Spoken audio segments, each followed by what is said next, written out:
नमः शिवाय। हर हर महादेव। भगवान शंकर की कृपा आप सभी पर हमेशा बनी रहे।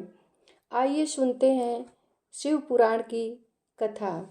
श्री शौनक जी ने पूछा, महाज्ञानी सूत जी, आप संपूर्ण सिद्धांतों के ज्ञाता हैं प्रभु। मुझसे पुराणों की कथाओं का सार तत्व का विशेष रूप से वर्णन कीजिए। ज्ञान और वैराग्य सहित भक्ति से प्राप्त होने वाले विवेक की वृद्धि कैसे होती है तथा साधु पुरुष किस प्रकार अपने काम, क्रोध आदि मानसिक विकारों का निवारण करते हैं। इस घोर कलिकाल में जीव प्रायः असुर स्वभाव के हो गए हैं। उस जीव समुदाय को शुद्ध बनाने के लिए सर्वश्रेष्ठ उपाय क्या है? आप इस समय मुझे ऐसा कोई शाश्वत साधन बताइए जो कल्याणकारी वस्तुओं में भी सबसे उत्कृष्ट एवं परम मंगलकारी हो तथा पवित्र करने वाले उपायों में भी सर्वोत्तम पवित्र कारक उपाय हो। तात वह साधन ऐसा हो जिसके अनुष्ठान से शीघ्र ही अंतःकरण की विशेष शुद्धि हो जाए तथा उसमें निर्मल चित्त वाले पुरुष को सदा के लिए शिव की प्राप्ति हो जाए।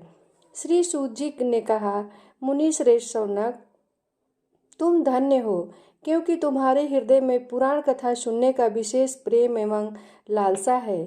इसलिए मैं शुद्ध बुद्धि से विचार कर तुमसे परम उत्तम शास्त्र का वर्णन करता हूँ। वह संपूर्ण शास्त्रों के सिद्धांत से संपन्न, भक्ति आदि को बढ़ाने वाला तथा भगवान शिव को संतुष्ट करने वाला है। कानों के लिए रसायन, अमृत स्वरूप तथा दिव्य है। तुम उसे श्रवण करो मुने, वह परम उत्तम शास्त्र है। शिव पुराण, जिसका पूर्व काल में भगवान शिव ने ही प्रवचन किया था, यह काल रूपी सर्प से प्राप्त होने वाले महान त्रास का विनाश करने वाला उत्तम साधन है। गुरुदेव व्यास ने सनत कुमार मुनि का उपदेश पाकर बड़े आदर से संक्षेप में ही इस पुराण का प्रतिपादन किया है। इस पुराण के प्रेरण का उद्देश्य है कलयुग में उत्पन्न होने वाले मनुष्यों के परम हित का साधन। यह शिव पुराण परम उत्तम शास्त्र है। इसे इस भूतल पर भगवान शिव का वाङ्मय स्वरूप समझना चाहिए और सब प्रकार से इसका सेवन करना चाहिए। इसका पठन और श्रवण सर्वसाधन रूप है। इससे शिव भक्ति पाकर श्रेष्ठतम स्थिति में पहुंचा हुआ मनुष्य शीघ्र ही शिव पद को प्राप्त कर लेता है। इसलिए संपूर्ण यत्न करके मनुष्यों ने इस पुराण को पढ़ने की इच्छा की है अथवा इसके अध्ययन को अभिष्ट साधन माना है। इसी तरह इसका प्रेम पूर्वक श्रवण भी संपूर्ण मनोवांछित फलों को देने वाला है। भगवान शिव के इस पुराण को सुनने से मनुष्य सब पापों से मुक्त हो जाता है तथा इस जीवन में बड़े बड़े उत्कृष्ट भोगों का उपभोग करके अंत में शिव लोक को प्राप्त कर लेता है।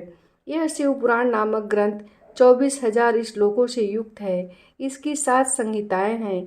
मनुष्य को चाहिए कि वह भक्ति, ज्ञान और वैराग्य से संपन्न हो, बड़े आदर से इसका श्रवण करे। 7 संहिताओं से युक्त यह दिव्य महापुराण पर ब्रह्म परमात्मा के समान विराजमान है और सबसे उत्कृष्ट गति प्रदान करने वाला है। जो निरंतर अनुसंधान पूर्वक इस शिव पुराण को बाँचता है अथवा नित्य प्रेम पूर्वक इसका पाठन मात्र करता है, वह पुण्यात्मा है, इसमें संशय नहीं है। जो उत्तम बुद्धि वाला पुरुष अंतकाल में भक्ति पूर्वक इस पुराण को सुनता है, उस पर अत्यंत प्रसन्न हुए भगवान महेश्वर उसे अपना पद प्रदान करते हैं। जो प्रतिदिन आदर पूर्वक इस शिव पुराण का पूजन करता है, वह इस संसार में संपूर्ण भोगों को भोग कर अंत में भगवान शिव के पद को प्राप्त कर लेता है। जो प्रतिदिन आलस्य रहित हो रेशमी वस्त्र आदि की वेष्टन से इस शिव पुराण का सत्कार करता है, वह सदा सुखी होता है। यह शिव पुराण निर्मल तथा भगवान शिव का सर्वस्व है। जो इहलोक और परलोक में भी सुख चाहता हो, उसे आदर के साथ प्रयत्न पूर्वक इसका सेवन करना चाहिए। यह निर्मल एवं उत्तम शिव पुराण धर्म, अर्थ, काम और मोक्ष रूपी चारों पुरुषार्थों को देने वाला है। अतः सदा प्रेम पूर्वक इसका श्रवण एवं विशेष पाठ करना चाहिए। दोस्तों, आगे की कथा अगली वीडियो में। तब तक के लिए धन्यवाद।